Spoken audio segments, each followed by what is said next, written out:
healthier and they live longer than people who are less well connected. And the experience of loneliness turns out to be toxic. People who are more isolated than they want to be from others find that they are less happy, their health declines earlier in midlife, their brain functioning declines sooner, and they live shorter lives than people who are not lonely. And the sad fact is that at any given time, more than 1 in 5 Americans will report that they're lonely. And we know that you can be lonely in a crowd and you can be lonely in a marriage.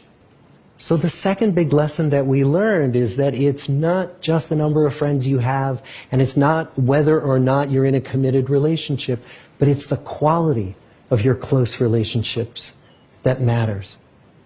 It turns out that living in the midst of conflict is really bad for our health. High conflict marriages, for example, without much affection, turn out to be very bad for our health, perhaps worse than getting divorced. And living in the midst of good, warm relationships is protective. Once we had followed our men all the way into their 80s, we wanted to look back at them at midlife and to see if we could predict who was going to grow into a happy, healthy octogenarian and who wasn't. And when we gathered together everything we knew about them at age 50, it wasn't their middle-aged cholesterol levels that predicted how they were going to grow old.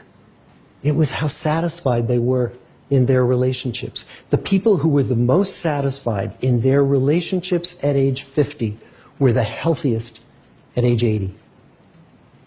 And good, close relationships seem to buffer us from some of the slings and arrows of getting old. Our most happily partnered men and women reported in their 80s that on the days when they had more physical pain, their moods stayed just as happy. But the people who were in unhappy relationships, on the days when they reported more physical pain, it was magnified by more emotional pain. And the third big lesson that we learn about relationships and our health is that good relationships don't just protect our bodies, they protect our brains. It turns out that being in a securely attached relationship to another person in your 80s is protective. That the people who are in relationships where they really feel they can count on the other person in times of need, those people's memories stay sharper longer. And the people in relationships where they feel they really can't count on the other one, those are the people who experience earlier memory decline. And those good relationships, they don't have to be smooth all the time. Some of our octogenarian couples could bicker with each other day in and day out. But as long as they felt that they could really count on the other when the going got tough, those arguments didn't take a toll on their memories. So, this message that good, close relationships are good for our health and well-being, this is wisdom that's as old as the hills. Why is this so hard to get and so easy to ignore? Well, we're human. What we'd really like is a quick fix, something we can get that'll make our lives good and keep them that way. Relationships are messy and they're complicated, and the hard work of tending to family and friends, that's not sexy or glamorous. It's also lifelong. It never ends. The people in our 75-year study who were the happiest in retirement were the people who had actively worked to replace workmates with new playmates. Just like the millennials in that recent survey, many of our men, when they were starting out as young adults, really believed that fame and wealth and high achievement were what they needed to go after to have a good life.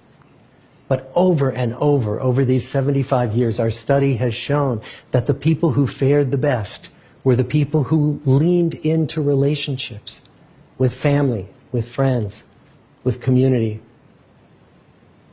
So what about you? Let's say you're 25, or you're 40, or you're 60. What might leaning into relationships even look like? Well, the possibilities are practically endless.